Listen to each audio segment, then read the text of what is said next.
Assalamualaikum warahmatullahi wabarakatuh.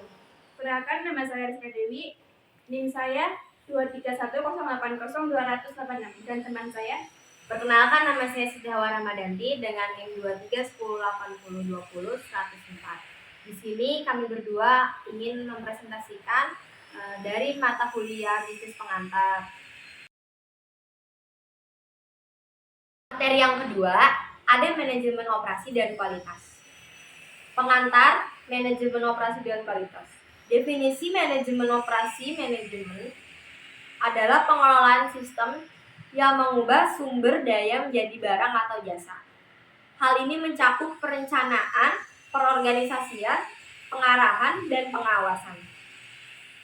Semua kegiatan produksi dengan tujuan utamanya adalah meningkatkan efisiensi dan efektivitas operasional untuk memenuhi kebutuhan pelanggan secara optimal. Yang kedua, definisi manajemen kualitas adalah pendekatan sistematis untuk memastikan bahwa produk atau jasa yang dihasilkan memenuhi atau melampaui harapan.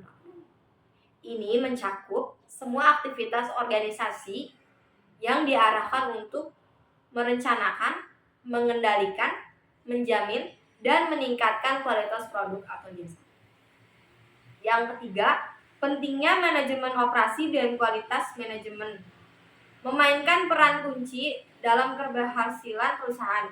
Manajemen operasi yang efektif membantu perusahaan untuk mencapai efisiensi dalam penggunaan sumber daya dan waktu. Sementara manajemen kualitas memastikan bahwa produk atau jasa yang dihasilkan sesuai dengan standar yang diinginkan oleh pelanggan. Sejarah dan evolusi manajemen operasi. Revolusi industri pada abad ke-18 memperkenalkan teknologi dan metode produksi baru yang menandai awal dari manajemen operasi modern. Mesin-mesin baru menggantikan pekerjaan manual, meningkatnya produksi dan mengurangi biaya. Yang kedua, perkembangan teknik. Manajemen pada awal abad ke-20, teknik manajemen ilmiah yang dikembangkan oleh Frederick Taylor memperkenalkan pendekatan sistematis untuk meningkatkan efisiensi kerja. Taylorisme berfokus pada analisis dan pengoptimalan kerja untuk meningkatkan produktivitas. Era produksi massa Henry Ford memperkenalkan produksi massal dan jalur perakitan pada awal abad ke-20 yang memungkinkan produksi dalam jumlah besar dengan biaya lebih rendah. Pendekatan ini mempercepat proses produksi dan membuat produk lebih terjangkau bagi konsumen. Manufaktur Lean dan just-in-time pada akhir abad ke-20, konsep Lean Manufacturing dan just-in-time atau JIT dikembangkan di Jepang, terutama oleh Toyota. Dan Lean berfokus pada pengurangan, pemborosan, dan peningkatan efisiensi, sementara JIT menekankan produksi hanya pada saat dibutuhkan, mengurangi persediaan biaya, dan penyimpanan. Yang ketiga, strategi manajemen operasi. Kapasitas perencanaan adalah proses menentukan jumlah produksi yang dapat dicapai oleh fasilitas dalam jangka waktu tertentu.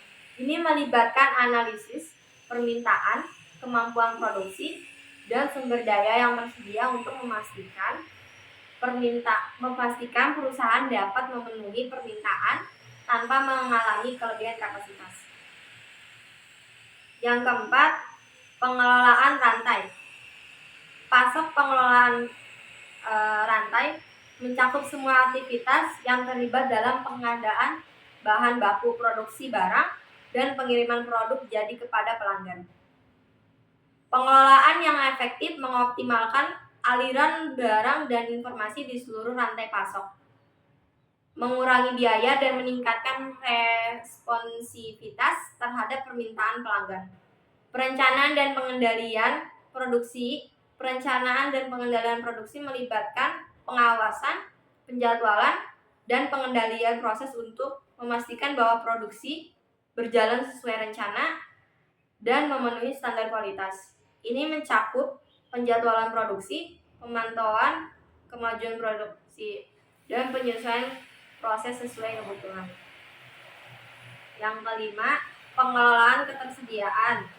Pengelolaan ketersediaan melibatkan pengendalian jumlah dan jenis barang yang disimpan untuk memastikan bahwa perusahaan memiliki cukup persediaan untuk memenuhi permintaan pelanggan tanpa mengalami kelebihan. Persediaan ini mencakup teknik seperti Economic Order Quantity atau EQQ dan Just in Time atau JIT.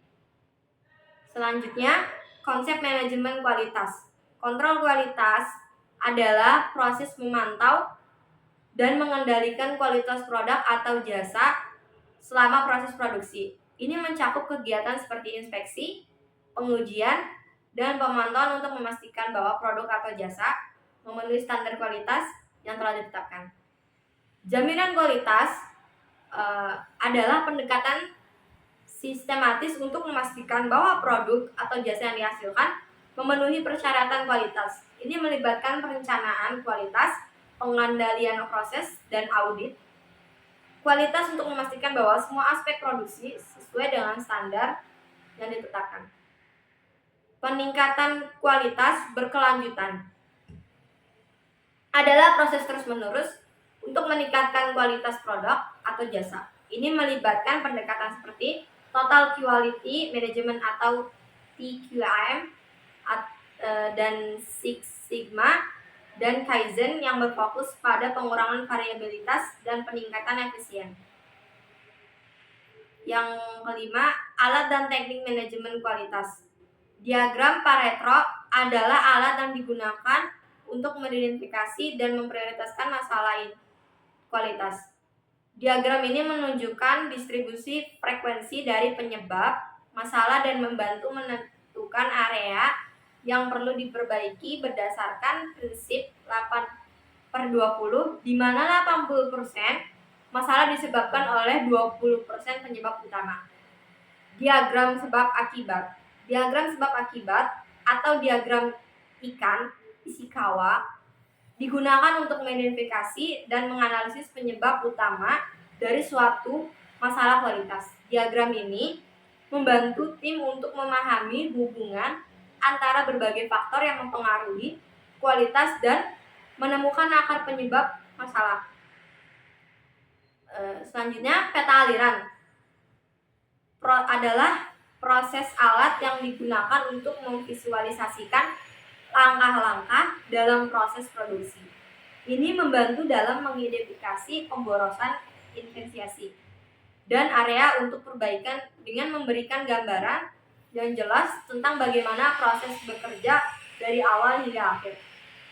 Selanjutnya ada Statistical Process Control atau SPC, adalah teknik untuk menggunakan alat statistik yang digunakan untuk memantau dan mengendalikan proses produksi dengan menggunakan grafik kontrol. SPC membantu dalam mendeteksi variabilitas dalam proses dan mengambil tindakan korektif sebelum masalah kualitas terjadi. Yang keenam, implementasi sistem manajemen kualitas. Standar ISO 9001 ISO adalah standar internasional untuk manajemen kualitas. Standar ini memberikan kerangka kerja untuk memastikan bahwa produk atau jasa memenuhi persyaratan pelanggan dan peraturan yang berlaku, serta mendorong perbaikan berkelanjutan dalam proses manajemen kualitas. Selanjutnya, langkah-langkah implementasi. Ini melibatkan beberapa langkah, termasuk komitmen manajemen, pelatihan karyawan, dokumentasi proses, audit internal, dan penilaian kerja. Tujuannya untuk membangun sistem manajemen kualitas yang efektif dan berkelanjutan yang dapat membantu perusahaan mencapai standar kualitas yang diinginkan. Manfaat implementasi dapat memberikan berbagai manfaat termasuk peningkatan kepuasan pelanggan, efisiensi operasional dan pengurangan resiko. Selain itu, sertifikasi ISO 9001 dapat meningkatkan reputasi perusahaan, membuka peluang bisnis baru, dan memberikan keunggulan kompetitif di pasar. Yang ketujuh, manajemen resiko dalam operasi dan kualitas. Identifikasi resiko adalah proses mengidentifikasi dan mencatat resiko potensial yang dapat mempengaruhi operasi dan kualitas. Ini melibatkan analisis terhadap lingkungan internal dan eksternal untuk mengidentifikasi ancaman dan peluang yang dapat mempengaruhi kinerja perusahaan. Analisis resiko adalah proses mengevaluasi dampak dan kemungkinan resiko yang telah diidentifikasi.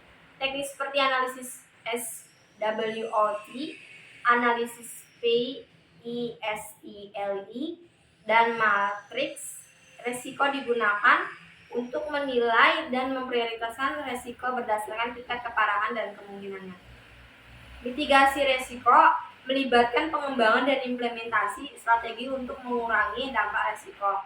Strategi ini dapat mencakup penghindaran resiko, pengurangan resiko, transfer resiko, atau penerimaan resiko berdasarkan analisis dan evaluasi yang telah dilakukan. Selanjutnya, yang ke-8 ada manajemen operasi dan kualitas.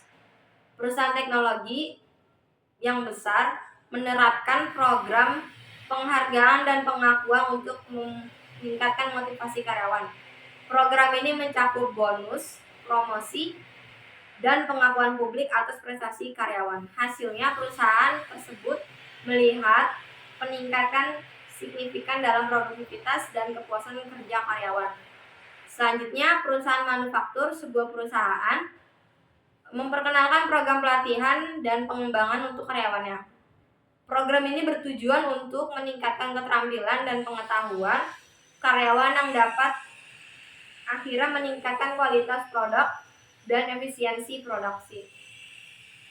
Selanjutnya, industri layanan. Sebuah perusahaan di industri menggunakan Six Sigma untuk meningkatkan kualitas pelayanan dan kepuasan pelanggan dengan menerapkan metode DMAIC,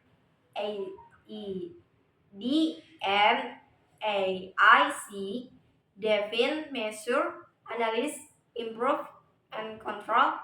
Perusahaan tersebut berhasil mengidentifikasi dan menghilangkan sumber utama variabilitas dalam proses pelayanan mereka. Sekian.